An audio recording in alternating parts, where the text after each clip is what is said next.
باندې چې دا کومو ملګرو کومو چیرمنانو کومو مشرانو په دې کې ستړي کړي دي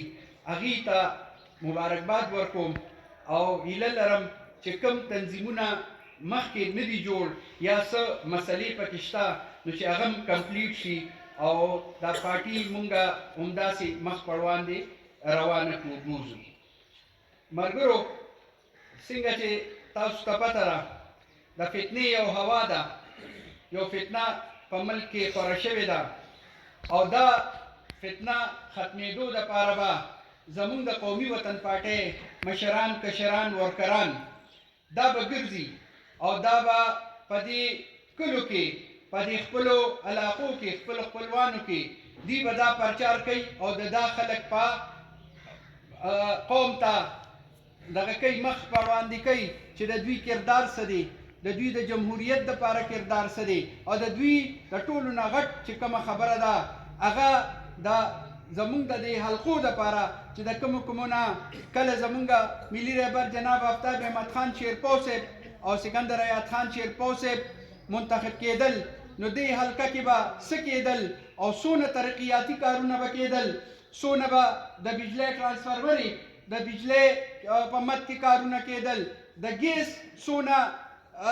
کار چې شوی دی نو دا چا کړی دی. نو دې خلکو ته ټولو دې مشرانو ته دې کلیوالو ته خاص کر د دواوی خلکو ته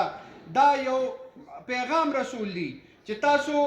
دا حلقې چې مونږ کله ګټلې وې تاسو هغه ټیم وګورئ چې مشر څونه کارونه کړي دي او بیا یو نام نهاد او یو سلیکټډ سړی په مونږ باندې مسلط شو، ستاسو په حلقو مسلط شو، هغه څه کار کړی دی د هغې لکه دا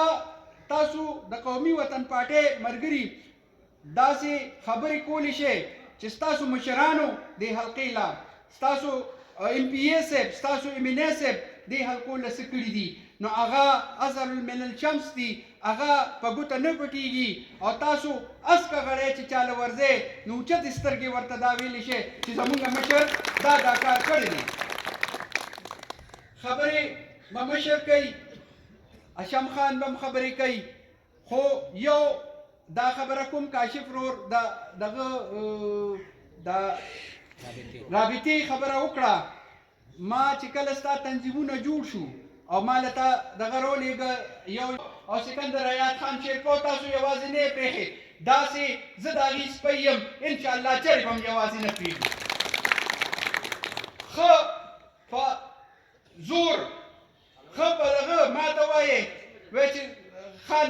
قیصر جماله ځان را رسوه انشاءالله ځان به در رسو که تاڼه وي که تحصیل وي نورې خبرې به مشر کوي. زه یو ځل بیا تاسو له مبارکي در کوم او دا بیا ویم که کم تنظیمونه ویلیج کونسل دا نی پوره نو دا پوره کې او یو دا خواست لرم چې تاسو اوسئ په کور کې مه کښېنئ ملګري ځان له زیات کې د مشر او دا کشر پیغام دا ورسوئ مشرانو ته علاقو ته چې زمونږ را روان الیکشن کې هم ګورې دونه وخت نشته